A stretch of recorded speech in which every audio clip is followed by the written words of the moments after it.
হৃদয় মাঝে মালা গাথি ছন্দে আর গানে, তুমি আমার ফুটন্ত।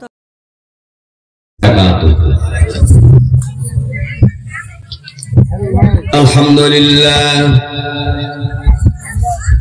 আলহামদুলিল্লাহ নাহমাদুহু ওয়া নাস্তাঈনুহু ওয়া নাস্তাগফিরুহু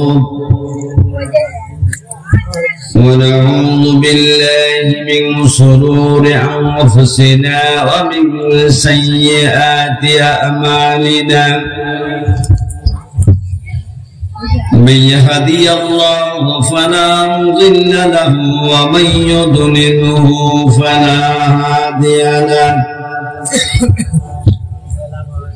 ونشهد أن لا إله إلا الله وحده لا شريك له، ونشهد أن محمدا عبده ورسوله الذي أرسله بالحق بشيرا ونذيرا وداعيا إلى الله بإذنه وسراجا منيرا. فقد قال الله تعالى في كلامه المجيد وفرقانه الحميد.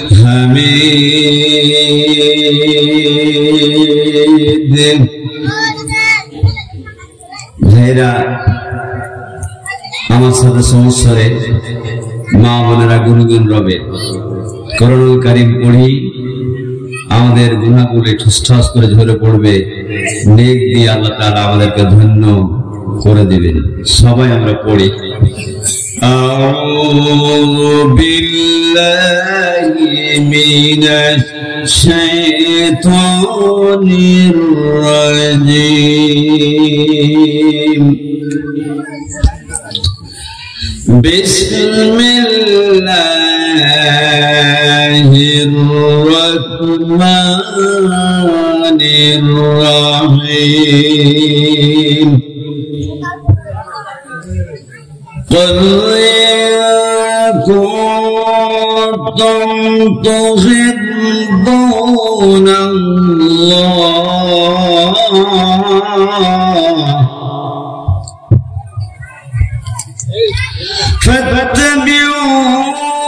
فاتبعوني يحببكم الله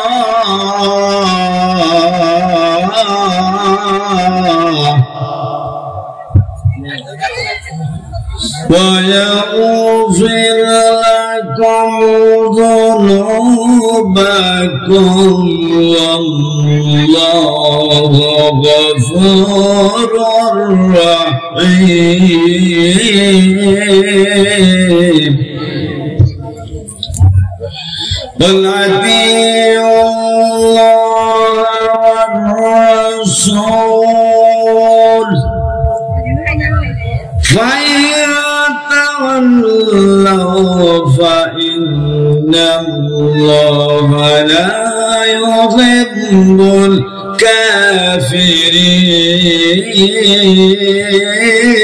الكافرين. عن أنس رضي الله تعالى عنه قال قال رسول الله صلى الله عليه وسلم لا يؤمن أحدكم حتى أكون أحب إليه من والده وولده والناس أجمعين. وقال تعالى إن الله وملائكته يصلون على النبي يا أيها الذين آمنوا صلوا عليه وسلموا تسليما اللهم صل على محمد وعلى آل محمد كما صليت على إبراهيم وعلى آل إبراهيم إنك حميد مجيد اللهم بارك على محمد وعلى آل محمد كما باركت على إبراهيم وعلى آل إبراهيم إنك حميد مجيد اللهم آمين رب العالمين ভবানীপুর নুরানিয়া হাফেজিয়া কেরাতিয়া মাদ্রাসা ও ইয়াতীমখানার শুভ উদ্বোধন উপলক্ষে বিরাট ওয়াজ ও দোয়ার মাহফিল রব্বুল আলামিন সন্ধ্যার পর থেকে পর্যন্ত কোরআনুল কারীম এবং হাদিসের আলোচনা পেশ করা হয়েছে তারই অংশ হিসাবে মাবুদ তোমার সানা পাঠ করা হলো বিশ্ব নবীজির উপরে দুরূদ ও তাসলিমাত প্রেরণ করা হলো সব হয়েছে প্রাণপ্রিয় নবী আমার সোনার মদিনায় শুয়ে আছেন নবী পাকের রওজা মোবারকে সওয়াবগুলো পৌঁছিয়ে দাও আয় আল্লাহ তাআলা तमाम পৃথিবীর মাঝ থেকে যত মুমিন মুমিনা ইন্তেকাল করেছেন আর কবরের বাড়িতে শুয়ে গেছেন রব্বুল আলামিন আমাদের সবটুকু প্রত্যেকের রুহায় পৌঁছিয়ে দাও আয় আল্লাহ তাআলা এই বাংলার জমিন সব তাম পৃথিবীর মানে সাইয়্যিদিনা হযরত আদম আলাইহিস সালাম থেকে নিয়ে অদ্যাবধি যত মুসলমান নরনারী এই কোরআনুল কারীমের জন্য শহীদ হয়ে গেলেন জীবন দিয়ে দিলেন আল্লাহ তাআলা বাংলার জমিন থেকে রব্বুল আলামিন আল্লামা সাইদি সহ আবু সাইদ সহ আল্লাহ তাআলা অসংখ্য তোমার বাংলার বান্দিরা যারা কোরআনুল কারীমের জন্য শাহাদাত বরণ করলেন আয় আল্লাহ তাআলা আমাদের পক্ষ থেকে তাদের আরওয়ায়ে সওয়াবগুলো পৌঁছিয়ে দাও রব্বুল আলামিন তাদের মওতকে শাহাদাত মওত হিসেবে তুমি কবুল আর মঞ্জুর করে নাও রব্বুল আলামিন এ ভবানীপুর গ্রাম অক্কু গ্রাম রব্বুল আলামিন ঐক্যের মাধ্যমে মসজিদ নির্মাণ হয়েছে রব্বুল আলামিন ঐক্যের মাধ্যমে একটা প্রতিষ্ঠান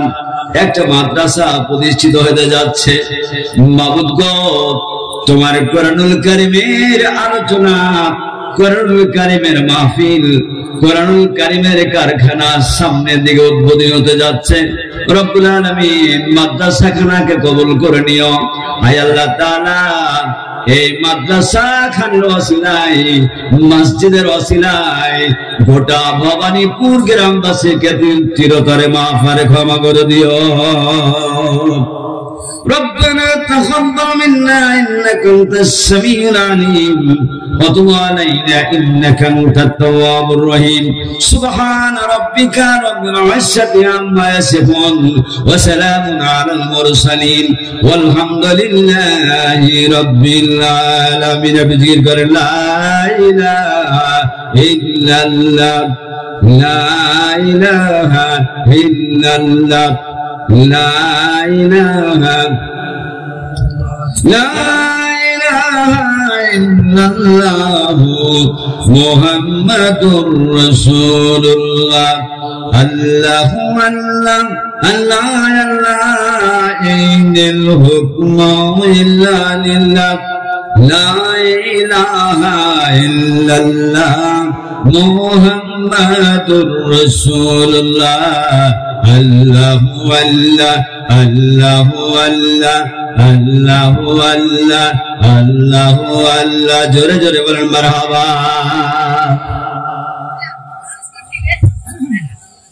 আজকে ভবানীপুর নুরানিয়া হাফেজিয়া কেরাতিয়া মাদ্রাসা ও ইয়াতীমখানার শুভ উদ্বোধন উপলক্ষে বিরাট ইসলামী ওয়াজ ও দোয়ার মাহফিল এই সম্মানিত এবং অত্যন্ত মর্যাদাপূর্ণ মাহফিলের সুযোগ্য সভাপতি মহোদয় জনাব মাওলানা মোহাম্মদ মনিরুল ইসলাম, উনি তো হাফেজ, তো নাকি হাফেজ। আল্লাহ তাআলা আতা আল্লাহু উমরাহু বারাকাল্লাহু ফি হায়াতি। আমরা সকলে পড়ি আল্লাহুম্মা আমিন।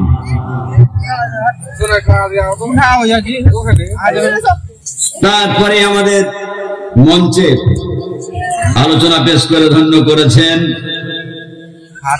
জনাব মাওলানা মোহাম্মদ আলতাফ হোসেন।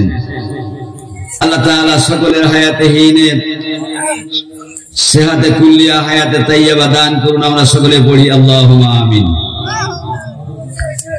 আদিষ্ঠিত হয়েছে কিছু কথাবার্তা বলার জন্য।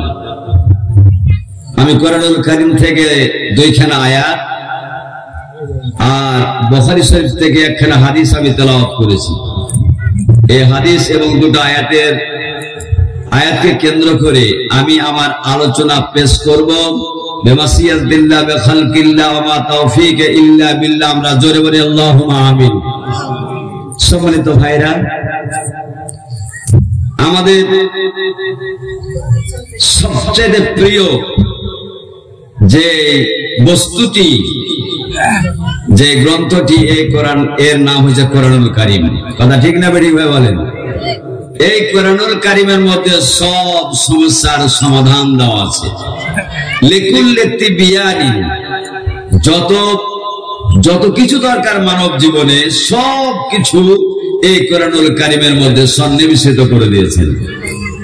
এই কোরআনুল কারীম মৃত্যুর পরে যারা অনুসরণ করবে, যারা কোরআনুল কারীম হিসাবে জীবন যাপন করবে, এই কোরআনুল কারীম কবরে হবে বন্ধু। একটু আমরা জোরে বলি আলহামদুলিল্লাহ। এই কোরআনুল কারীম হয় আমার পক্ষে সাক্ষী দিবে অথবা বিপক্ষে সাক্ষী দিবে। আল কোরআন হুজ্জাতুল লাকা আও আলাইকা, হয় আমার পক্ষে সাক্ষী দিবে অথবা বিপক্ষে সাক্ষী দিবে। এমন কেউ আছে কি যে আমাদের বিপক্ষে কোরআনুল কারীম সাক্ষী দেয়? এরকম কেউ আছে বলেন তো? আছে ভাই? আপনারা যারা আমার মঞ্চে আছেন, কেউ কি চান যে কোরআন আমাদের বিপক্ষে সাক্ষী দেয়? যদি থেকে থাকেন একটু হাত তুলে দেখান তো যে এর বিপক্ষে আমরা আছি। কোরআনুল কারীম আমাদের পক্ষে সাক্ষী দেয়। কোরআন কবর থেকে শুরু করে মাহশর পর্যন্ত, জান্নাত পর্যন্ত এমন তামান্না বাসনা, কোরআন আমাদের সাক্ষী হোক, আমাদের সাথে করে নিয়ে যাক, আমাদের সুপারিশ করুক। এরকম কারা কারা আছেন একটু হাত তুলে আল্লাহকে দেখান তো। বুঝতে পারেননি? কোরআন আমাদের সুপারিশ করে জান্নাতে নিয়ে যাক, এটা আমরা সবাই চাই কি চাই না ভাই বলেন তো? আচ্ছা, হাত নামান। এখন চাইলাম অনেক, কিন্তু কাজ করলাম না, তাহলে কি কাজ হবে ভাইরা? চাইতে হবে, কাজ করতে হবে। এই দুটো জিনিস হলে আসলে আমাদের ফলাফলটা পাওয়া যাবে। এই জন্য কোরআন যা বলে তা আমাদেরকে শুনতে হবে। কোরআন যেটা নিষেধ করে সেটা আমাদেরকে মেনে মানতে হবে, আমরা ওটা করব না। যেটা আদেশ করে সেটা করতে হবে, যেটা নিষেধ করে সেটা মা বোনেরা একটু আপনাদের কণ্ঠস্বর শোনা যায়, এটা তো হারাম। আমি দয়া করে আপনাদের কাছে আহ্বান করতেছি, আপনারা বেহেশতি মানুষ, নিঃসন্দেহে বেহেশতি মানুষ। আপনারা বেহেশতি মানুষ হয়ে জাহান্নামের সেই অধিবাসীদের মতো কণ্ঠ ছেড়ে ঝগড়া বিবাদের মতো হচ্ছে, এটা দয়া করে আপনারা বন্ধ করুন। এটা কোরআনের মাহফিল, এটা কোরআনের মাহফিলের আদব কায়দা রক্ষা করতে হবে। সম্মানিত ভাইরা, এই কোরআনুল কারীমকে মহব্বত করতে হবে। তো এই কোরআনুল কারীম যার উপর অবতীর্ণ হয়েছে, এটা হলো পাতা আকারে কোরআন, কিন্তু প্র্যাকটিক্যাল কোরআন যিনি, তার নাম কি একটু বলেন তো? এটা হলো পাতা আকারে কোরআন, থিওরিক্যাল কোরআন। আর প্র্যাকটিক্যাল কোরআন যেটা, সেটার নাম কি বলেন তো? মুহাম্মদ সাল্লাল্লাহু আলাইহি ওয়াসাল্লাম। কার উপরে কোরআন অবতীর্ণ হয়েছে? মুহাম্মদ সাল্লাল্লাহু আলাইহি ওয়াসাল্লাম। এই যে মাহফিলটা দেখতেছেন, এটা দেখতে পাওয়া যাচ্ছে মাহফিল, কিন্তু এই মাহফিলের একজন আয়োজক আছে, আয়োজন করেছেন, কেউ কেউ আয়োজন করেছেন অথবা গোটা গ্রামবাসী আয়োজন করেছেন। এটা হলো থিওরিক্যাল, আর হলো যারা করেছেন তারা হলো প্র্যাকটিক্যাল। বিশ্ব নবী সাল্লাল্লাহু আলাইহি সাল্লাম হচ্ছেন আল কোরআন প্র্যাকটিক্যাল, আর পাতা আকারে আমাদের কাছে এই কোরআন আছে থিওরিক্যাল। আল্লাহ রাব্বুল আলামিন এই কোরআনের প্রতি আমাদেরকে যদি মহব্বত করতে হয়, তাহলে প্র্যাকটিক্যাল যিনি আসলে কোরআন, তার প্রতি প্রচুর মহব্বত করতে হবে। আমাদের জীবন দিয়ে, রক্ত দিয়ে, শ্রম দিয়ে, টাকা দিয়ে, পয়সা দিয়ে, সবকিছু দিয়ে আমাদের নবীকে ভালোবাসতে হবে। কথা ঠিক না বেঠিক বলেন? কারা কারা আছেন বিশ্ব নবী সাল্লাল্লাহু আলাইহি সাল্লামকে টাকা দিয়ে, পয়সা দিয়ে, সম্পদ দিয়ে, রক্ত দিয়ে, শ্রম দিয়ে, সবকিছু দিয়ে আল্লাহর নবীকে আমরা ভালোবাসবো? কারা কারা আছেন একটু হাত তুলে আল্লাহকে দেখান। নারায়ে তাকবীর, নারায়ে তাকবীর। আল কোরআনের আলাপ, আল হাদিসের আলাপ। হাত নামান, একটু আলহামদুলিল্লাহ বলেন, একটু জোরে বলেন তো আলহামদুলিল্লাহ। সম্মানিত ভাইরা, আমি ভূমিকায় তেমন কথা না বলি, যে আয়াতগুলো তেলাওয়াত করেছি, হাদিস কেনা তেলাওয়াত করেছি, হাদিস এবং কোরআনের আলোকে আমি আলোচনা পেশ করবো। বেমাসিয়াতিল্লাহ বেখালকিল্লাহ, চিৎকার দিয়ে বলেন আল্লাহুম্মা আমিন। আল্লাহ তাআলা বলতেছেন, কুল ইন কুনতুম তুহিব্বুনাল্লাহ এটি জোরে চিল্লিয়া বলবেন আল্লাহু আকবার, যেন আসছে আজিম পর্যন্ত পৌঁছে যায়। ভারতে মোদি আছে, মোদির কানের মধ্যে যেন ঢুকে যায়। ও মা বোনেরা, আপনারা এখনো চিৎকার করছেন? আপনারা এখনো চিৎকার করলে তো মুশকিল, এত কথা বললে তো মুশকিল। জান্নাতে যাওয়ার পর মহিলারা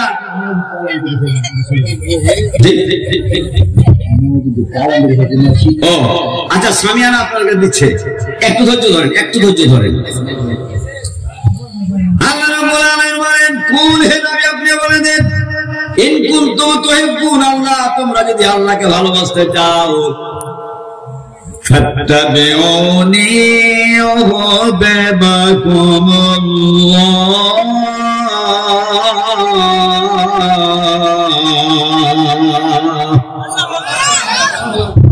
আমার অনুসরণ করো। কে বলতেছেন? বিশ্ব নবী বলতেছেন, আমার অনুসরণ অনুকরণ করো, আমি যা বলি তোমরা তা শুনো, আমি যেটা নিষেধ করি সেখান থেকে বিরত থাকো, আদেশ করি যেটা সেটা তোমরা মানো। ইউহিব্বুকুমুল্লাহ, তাহলে পরে তোমাদের আল্লাহকে ভালোবাসা হয়ে গেল, মহব্বত করা হয়ে গেল। জোরে বলে আলহামদুলিল্লাহ।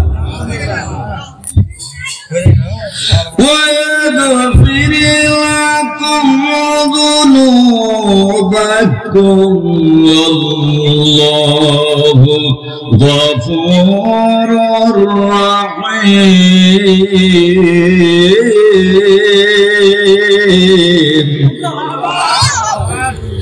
এক নম্বর আল্লাহর সাথে মহব্বত হলো। দুই নম্বর, বান্দা বান্দিরা জীবনে যত গুনাহ করেছো, আমি আল্লাহ রাব্বুল আলামিন তোমাদের তামাম জিন্দেগীর গুনাহগুলি মাফ আর ক্ষমা করে দিলাম। জোরে বলেন মারহাবা। তাহলে আল্লাহর সাথে মহব্বত করা হলো, আর আমাদের গুনাহগুলি মাফ হয়ে গেল যদি আমরা আল্লাহ রাসূলের অনুসরণ করতে পারি, অনুকরণ করতে পারি। দ্বিতীয় আয়াতে আল্লাহ বলতেছেন, কুল আতিউল্লাহ ওয়ার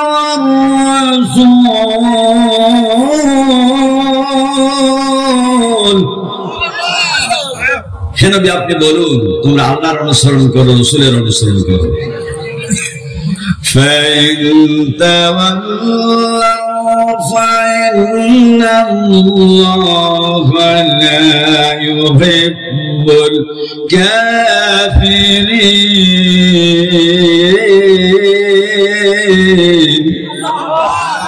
তোমরা যদি আবার কান করো, আল্লাহর অনুসরণ না করো, রাসূলের অনুকরণ না করো, অনুসরণ না করো, নিশ্চয় জেনে রাখো এরা হলো কাফের, এরা হলো অবিশ্বাসী, এদের আবাস স্থান হলো জাহান্নাম। জোরে বলেন নাউযুবিল্লাহ।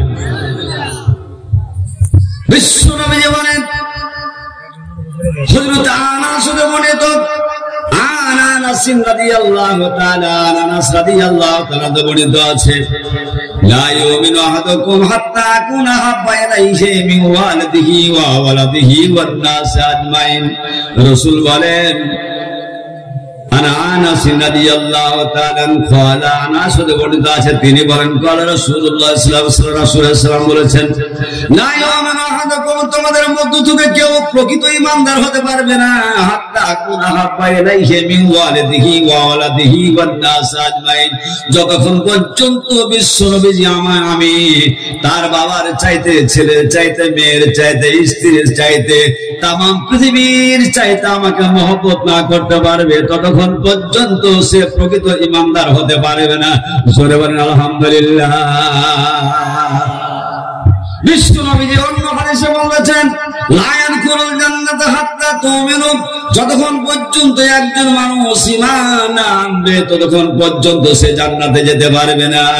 যত ধার্মিক হোক না কেন, যত হজ করুক না কেন, যত নামাজ পড়ুক না কেন, যাই করুক না কেন, যতক্ষণ পর্যন্ত ঈমান আনবে ততক্ষণ পর্যন্ত জান্নাতে যেতে পারবে না। অনেক হিন্দু মসজিদ তৈরি করে দেয়, অনেক খ্রিস্টান মাদ্রাসায় টাকা দিয়ে দেয়, মাদ্রাসা তৈরি করে দেয়, এইভাবে করে ফাসিক ফুজ্জাররা বিভিন্ন প্রতিষ্ঠান তৈরি করে দেয় বটে, কিন্তু যদি ঈমান না আনে, ঈমান না আনা পর্যন্ত জান্নাত তার জন্য হারাম হয়ে যায়। কথা ঠিক না ঠিক বলে? সম্মানিত ভাইরা, তাহলে মহব্বত করতে হবে কাকে? বিশ্ব নবীজিকে। কাকে মহব্বত করতে হবে? একটু জোরে করে বলেন না। প্রাণ প্রিয় নবীজি আমার বলেন, ইন্নামা মান আহাব্বা, যাকে যে ভালোবাসছি তার সাথে তার হাসন নাসর হবে। এর মানে হলো আল্লাহ তাআলা মানুষকে বয়স দিয়েছেন, কাউকে 1000 বছর, কাউকে 1500 বছর, কাউকে 500 বছর, কাউকে 100 বছর, কাউকে 80 বছর, কাউকে 10, আর এইভাবে করে যাকে যে আয়ু দেওয়া হয়েছে, জ্ঞান গরিমা আসার পরে যে যাকে অনুসরণ করবে তার সাথে তার হাসন নাসর হবে। যদি আলেম ওলামাদেরকে মহব্বত করেন তাদের সাথে হাসন নাসর হবে, যদি গানাখোরের সাথে মহব্বত করেন তার সাথে হাসন নাসর হবে। সম্মানিত ভাইরা, যদি মোদির সাথে মহব্বত হয়, মোদির সাথে আপনাকে জাহান্নামে যেতে হবে। এর মানে হলো যে যাকে মহব্বত করে তার সাথে কিয়ামতের ময়দানে আমাদেরকে দাঁড়াইতে হবে। কথা ঠিক না ঠিক বলে? সম্মানিত ভাইরা, আল্লাহ রাব্বুল আলামিন কোরআনুল কারীমের মধ্যে সূরাতুল বনী ইসরাঈলের মধ্যে আল্লাহ তাআলা বলেছেন, ইয়াউমা নাদউ কুল্লু উনাসিন বিইমামিহিম। কিয়ামতের ময়দান যখন হয়ে যাবে, প্রত্যেকদিন নেতাকে ডাক দেওয়া হবে, নেতারে কোথায়? হাসিনা কোথায় আছো? খালেদা কোথায় আছো? সাইদি কোথায় আছো? মতিউর রহমান নিজামী কোথায় আছো? বিশ্ব নবী মুহাম্মদ সাল্লাল্লাহু আলাইহি সাল্লাম তুমি কোথায় আছো? ঈসা কোথায়? মুসা কোথায়? ফেরাউন কোথায়? আবু জাহেল কোথায়? এইভাবে ডেকে ডেকে সমস্ত নেতাদেরকে ডাক দেওয়া হবে, আর বলা হবে, নেতারা তোমরা দাঁড়াও, সাথে সাথে তোমাদের অনুসারী যারা অনুসরণ অনুকরণ করেছে তোমরাও দাঁড়িয়ে যাও। নেতা যেদিকে যাবে অনুসারীরাও সেই দিকে দৌড়বে।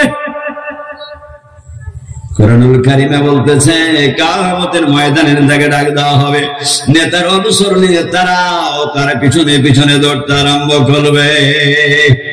বাংলাদেশে 16 থেকে 17 বছর পর্যন্ত জালেম সরকার জুলুম করলো, অত্যাচার করলো, সীমা লঙ্ঘন করলো।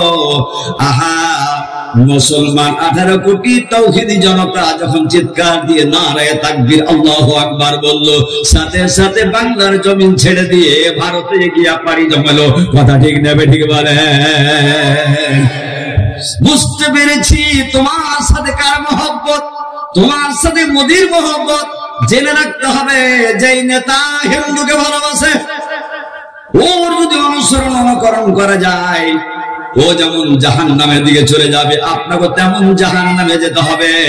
আমরা কোন সরকার বুঝি না, কোন নেতা বুঝি না, আমরা বুঝি কোরআন, আমরা বুঝি হাদিস, আমরা বুঝি বিশ্ব নবী সাল্লাল্লাহু আলাইহি ওয়াসাল্লামের পথ নির্দেশ পথ, সেই পথে আমরা চলবো। এই পথে চলতে গিয়ে ওরাও যাবে জান্নাতের পথে, আমরাও যাবে জান্নাতের পথে। কারা কারা চান আল্লাহ রাব্বুল আলামিনের জান্নাতে যেতে চান? একটু হাত তুলে আল্লাহকে দেখা। ভাইরা, যেতে চাইলে কাজ করতে হবে। আমরা কোরআন ধরবো, কোরআন মারবো, কোরআন অনুসারে জীবন গড়বো। এতে করে যদি আমাদের সম্পদ চলে যায়, রক্ত চলে যায়, আমাদের জীবন চলে যায়, চলে যাবে বটে, কিন্তু এই পথ আমরা ছাড়বো না। কারা কারা হাত আছেন রাজি আছেন? আপনারা আল্লাহকে দেখান, সুবহান তুলেন, নারায়ে তাকবীর, নারায়ে তাকবীর।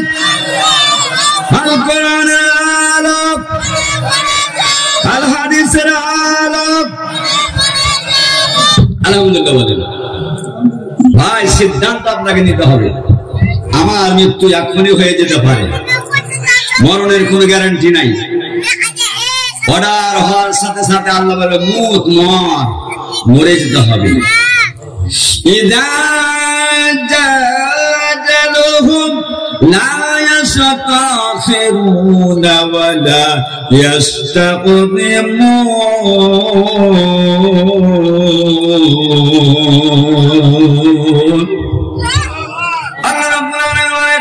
মানুষের সময় সীমা নির্ধারণ করা আছে, ওই সময়ের এক মুহূর্ত আগো যাবে না, পরও যাবে না। অর্ডার করার সাথে সাথে মালাকুল মাউত ধরে ফেলবে। জোরে বলেন আলহামদুলিল্লাহ। সম্মানিত ভাইরা, আমি বলতেছিলাম রাসূলকে মহব্বত করার ব্যাপারে। ছোট ছোট ছেলেরা খেলাধুলা করে কিনা ভাইরা? ছোট্ট ছোট্ট ছেলেরা খেলাধুলা করে। হযরত আলী রাদিয়াল্লাহু তাআলা আনহুকে বিশ্ব নবীজি বলেছেন আসাদুল্লাহিল গালিব। হযরত আলী হলেন আল্লাহর সিংহ। হযরত ওমর রাদিয়াল্লাহু তাআলা আনহু ওয়াসাতুহুম ফি আমরিল্লাহি ওমর, যে কোন সিদ্ধান্ত পালন করার জন্য সব চাইতে শক্ত ভূমিকা পালন করতেন হযরত ওমর রাদিয়াল্লাহু তাআলা আনহু। জোরে বলেন মারহাবা। উমরের ছেলে আব্দুল্লাহ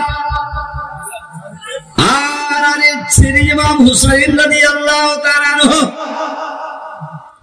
দুইজন মিলে খেলাধুলা করতেছেন। খেলাধুলা করতে গিয়া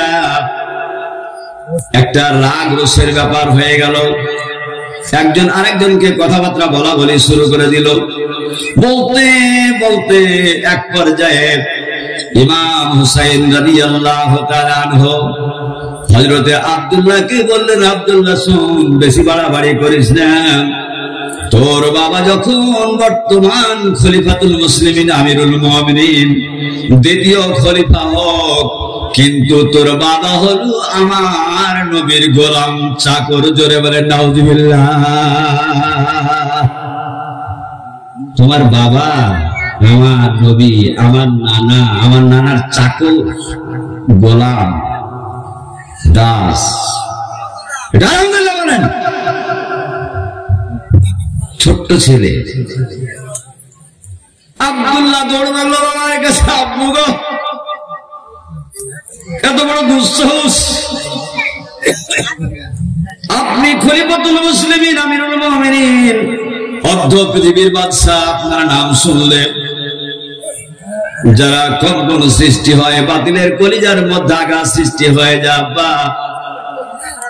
আহা, আপনার ব্যাপারে মন্তব্য করে ইমাম হুসাইন বলেছেন তোর বাবা হলো আমার নানার চাকর।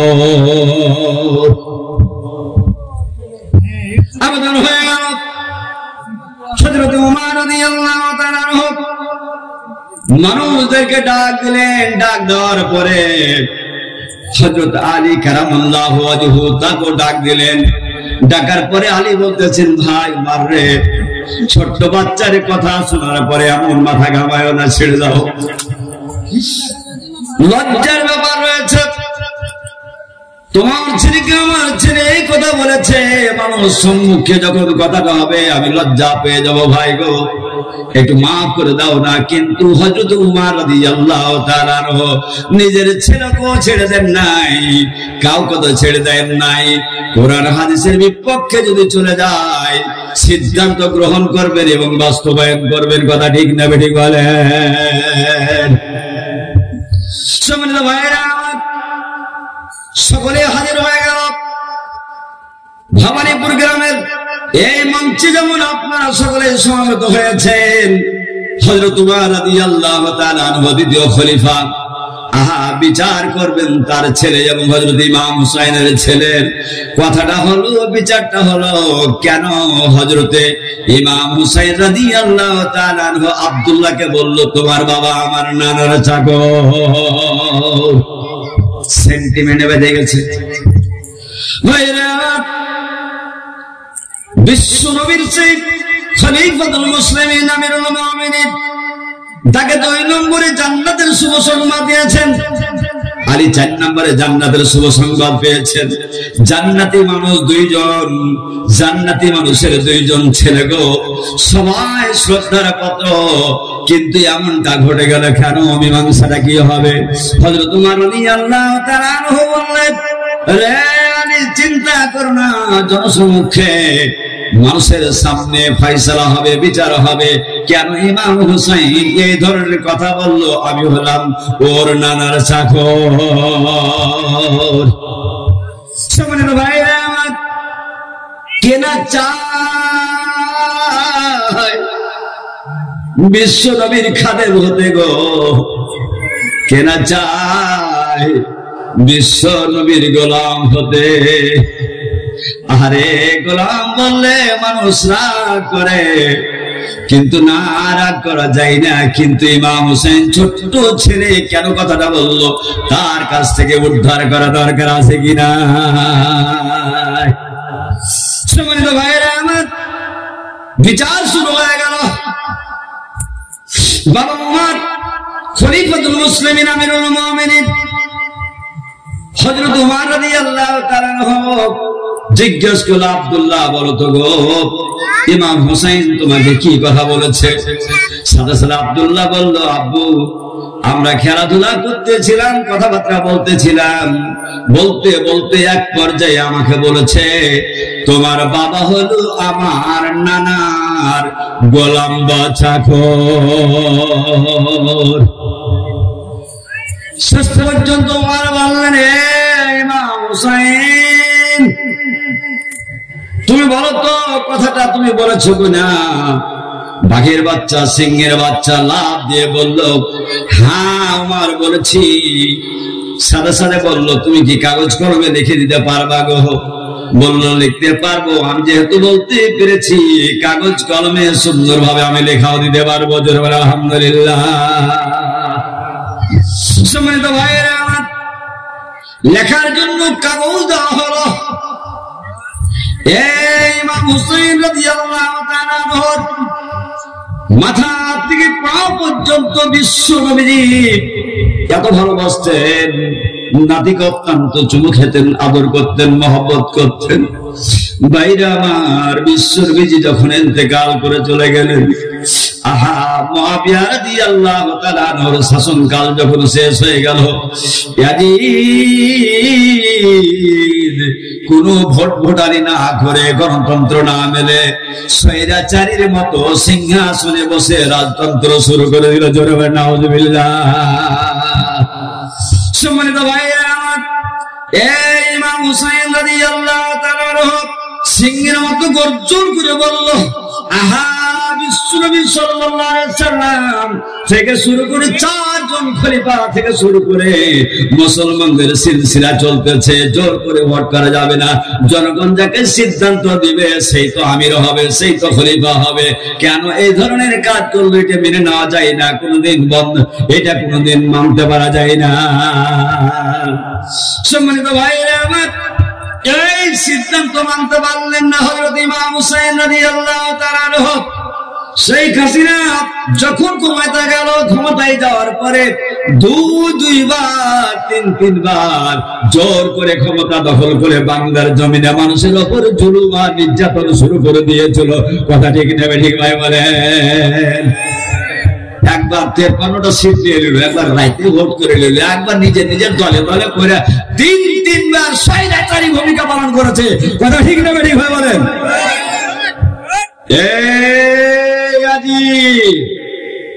একই কায়দায়, স্বৈরাচারী কায়দায় সে মসনদ দখল করেছে।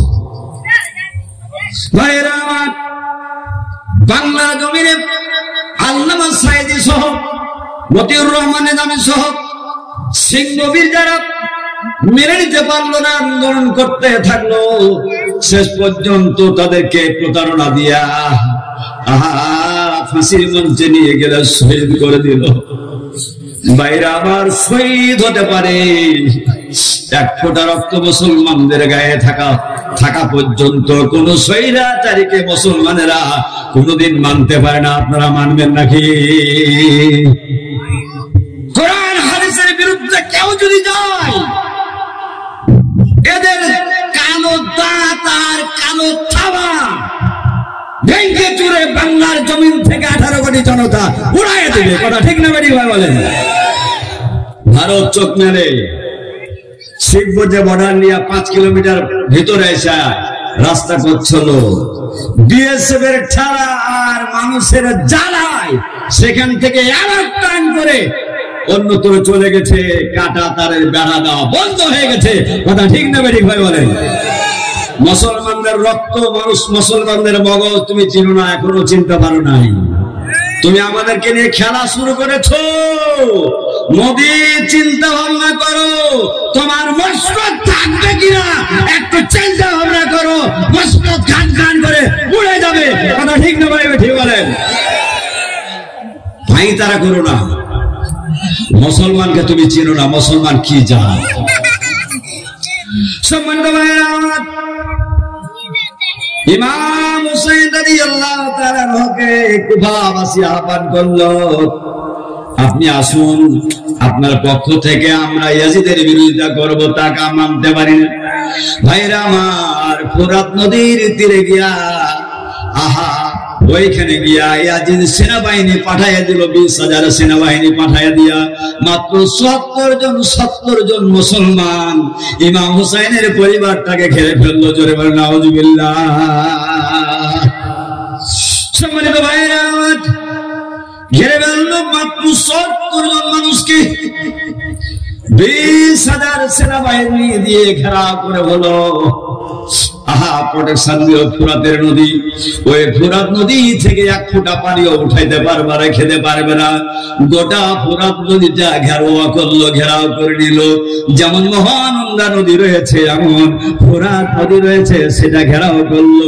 ভাইরা আমার, যেমন হরিপুর গ্রাম পাশে আমাদের মহানন্দা নদী, ফোরাত নদী কারবালার প্রান্তরে যখন চতুর্দিকে ঘেরে নিল, মা মন্দির দুধ যখন শুকায় গেল, ছোট্ট বাচ্চাগুলো পানির যখন করে যায় একেবারে ওষ্ঠাগত হয়ে গেল, মরণাপন্ন হয়ে গেল। মানুষেরা পানি খেতে পারে না, খাদ্য খেতে পারে না। ইমাম হুসাইন রাদিয়াল্লাহু তাআলা আনহুকে প্রস্তাব পাঠালো, আব্দুল্লাহ ইবনে জিয়াদ, বিনা শর্তে ইমাম হুসেনকে আমার কাছে আত্মসমর্পণ করতে হবে। কোন শর্ত নাই, শর্ত ছাড়াই আমার কাছে আত্মসমর্পণ করো। কিসের আত্মসমর্পণ? কার কাছে আত্মসমর্পণ করবে? সিংহবীর মদ্দি মুজাহিদ হযরত ইমাম হুসাইন রাদিয়াল্লাহু তাআলা আনহু সিংহের মতো গর্জন করে উঠল, আহারে, কেন আমি কাফেরের কাছে, ইয়াজিদের কাছে আত্মসমর্পণ করবো? প্রশ্নই ওঠে না। সম্মানিত ভাইরা আমার, ছোট্ট বাচ্চাগুলো দুধ খেতে পাই না, পানি খেতে পাই না, জীবনটা উষ্ঠাগত হয়ে যায়, মরণাপন্ন হয়ে যায়। আল্লাহকে বলল, আল্লাহ, কোন বিপদ হলো? বাতিলের কাছে তো আমি মাথা নত করবো না। জীবন চলে যাবে, আমার পরিবার চলে যাবে, ছেলে সন্তান চলে যাবে, পানির জন্য জীবন চলে যেতে পারে, কিন্তু বাতিলের কাছে আপনি মাথা নত করতে পারি না। আপনারা কি বাতিলের কাছে মাথা নত করতে পারবেন? না সিংহের মতো গর্জন করে 1 ঘন্টা বেঁচে থেকে বাতিলের বিরোধিতা করবেন? কোনটা বলেন? আপনারা কি বাতিলের বিরুদ্ধে সোচ্চার হতে পারবেন? কারা কারা করতে পারবেন? একটু হাত তুলে আল্লাহকে দেখান। নারায়ে তাকবীর, নারায়ে তাকবীর। বাতিলের কালো হাত ভেঙে দাও, উড়িয়ে দাও। খুশি না বেজার হয়ে? ইমাম হুসাইন মাত্র ৭৭ জন রেডি।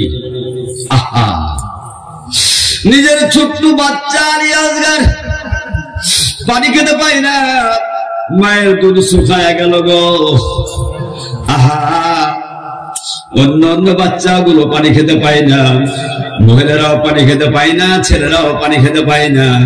শেষ পর্যন্ত ছোট্ট একটা বাচ্চা আলী আসগারকে নিয়ে ফুরাত নদীর তীরে গিয়া ইমাম হুসাইন রাদিয়াল্লাহু তাআলা আনহু বাচ্চাটাকে এভাবে উঁচু করে ধরে বলল, বাবা গো, তোমাদের সাথে আমার বন্ধুত্ব নাই, তোমাদের সাথে আমার দুশ্মনী রয়েছে, কিন্তু ছোট্ট বাচ্চার সাথে তোমাদের তো কোনো দুশ্মনী নাই।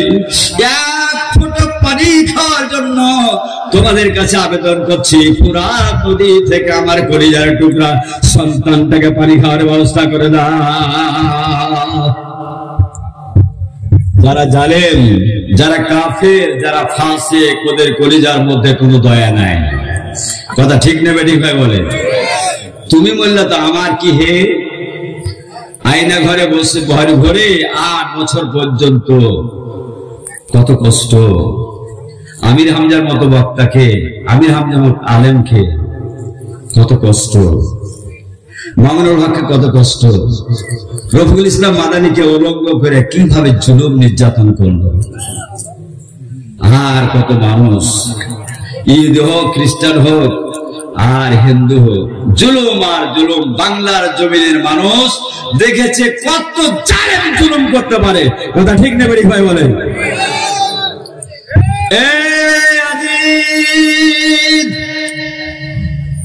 তার সেনাবাহিনী বলল, যারা ইমাম হুসাইনকে মারতে পারবে তাদের জন্য মহা পুরস্কার ঘোষণা করে দিল। আহা, কলিজার টুকরা সন্তানকে তো পানি পান করতে দিবে না, বরং তীর মেরে হযরত ইমাম হুসাইন রাদিয়াল্লাহু তাআলা আনহুকে পৃথিবীর মাঝ থেকে বিদায় করে দিবে। ধরে বলেন নাউজুবিল্লাহ। সম্মানিত ভাইরা আমার, তীর মারল একজন কাফের, ছোট্ট বাচ্চাকে লেগে গেল, ইমাম হুসাইনকে লাগলো না। আহা, ছোট্ট বাচ্চার কলিজার মধ্যে লেগে গেল গো। ইমাম হুসাইন কাঁদতে আরম্ভ করলেন। আলী আসগারের শরীর থেকে রক্তের ফিনকি বের হয়ে গেল, চোখ মুখে পড়ে গেল। ইমাম হুসাইন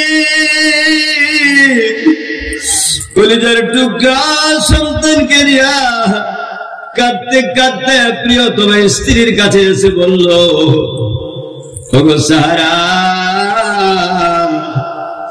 তোমার কলিজার ধনকে সঞ্জীবিনী সুধা পান করায়া শাহাদাত বরণ করেছে, নাও তোমার কলিজার টুকরাকে তুমি নিয়ে দাও। জোরে বলেন নাউজুবিল্লাহ। সম্মানিত ভাইরা আমার, কি করুন দৃশ্য! ইমাম হুসাইন রাদিয়াল্লাহু তাআলা আনহু নির্মম ভাবে, নিষ্ঠুর ভাবে ৭০ জন তার পরিবার সহ সকলেই শাহাদাত বরণ করলেন।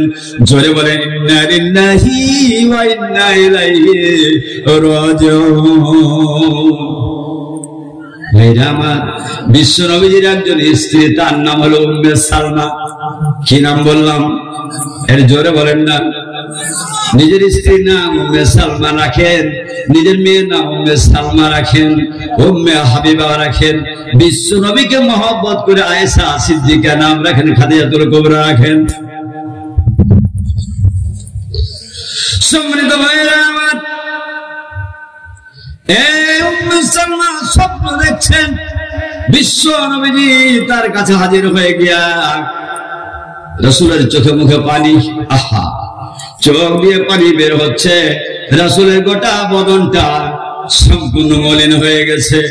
উম্মে সালমা জিজ্ঞেস করলেন, ইয়া রাসূলুল্লাহ, ইয়া হাবিবাল্লাহ, এমন কেন হলো? রাসূল বললেন, আমার নাতি ফাতেমাতুল কুবরা, ফাতেমাতুল জোহরা রাদিয়াল্লাহু তাআলা আনহার কলিজার টুকরা ইমাম হুসাইন নির্মম ভাবে ওই কারবালার প্রান্তে ফুরাত নদীর কাছে নির্মম ভাবে শহীদ হয়ে গেছে। সম্মানিত ভাইরা আমার, শহীদ হয়ে গেল।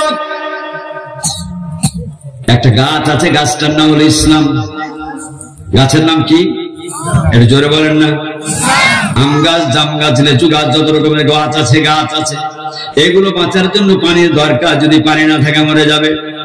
ইসলাম নামক যে গাছটা রয়েছে, এই গাছকে বাঁচার জন্য, তরুতাজা রাখার জন্য মুসলমানদের শহীদি রক্তের প্রয়োজন। কথা ঠিক নেবে, ঠিক বলে?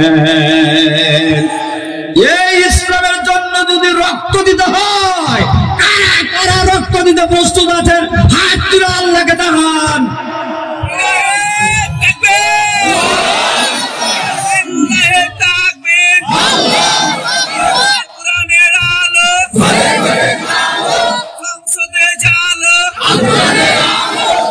আলহামদুলিল্লাহ, একটু জোরে বলেন আলহামদুলিল্লাহ।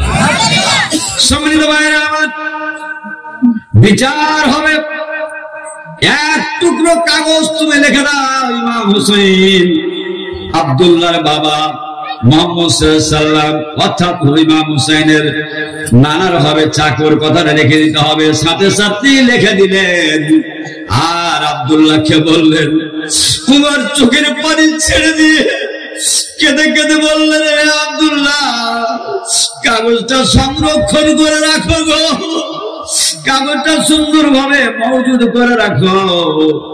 আমি যখন মরে যাব, আমি উমর যখন মরে যাব, আমার মৃত্যুর সাথে সাথে আমাকে যখন জানাজা দিবা, কাপড়ের সাথে কাগজখানা রেখে দিবা, আমি অন্তত ফেরেশতাদেরকে বলতে পারবো আমি হলাম বিশ্ব নবীজির চাকর। এই কথা বলতে যদি পেরেনি, কিয়ামতের ময়দানে আমার চাইতে সৌভাগ্যবান কেউ হতে পারে না। সম্মানিত ভাইরা, আহা, কি কঠিন কথা। আমি শুধু আপনাদের কাছে সংক্ষিপ্ত ভাবে রাসূলের প্রতি মহব্বতের কথা বললাম। এই আলোচনাটা যেন আমাদের সকলের জন্য পাথেয় হয়ে যায়। আমরা যেটা যেন এটার উপরে আলোচনা আমরা আমল করে আমরা রাসূলের আমরা চাকর হতে চাই, ভৃত্য হতে চাই। উমর জান্নাতের সার্টিফিকেট পাওয়ার পরও, দ্বিতীয় খলিফা হওয়ার পরও, অর্ধ পৃথিবীর বাদশা হওয়ার পরও, আহা, তিনি রাসূলের চাকর হতে চেয়েছেন। আমাদেরকে যেন আল্লাহ তাআলা হযরত উমরের সাথে বিশ্বনবীর চাকর, বিশ্বনবীর আমরা অনুসারী হতে পারি, এই আশাবাদ ব্যক্ত করে আপনাদের কাছ থেকে আমি আমার সংক্ষিপ্ত কথা শেষ করতেছি। ওয়া আখিরি দাওয়ানা আলহামদুলিল্লাহি রাব্বিল আলামিন। আসসালামু আলাইকুম ওয়া রাহমাতুল্লাহি ওয়া বারাকাতুহু।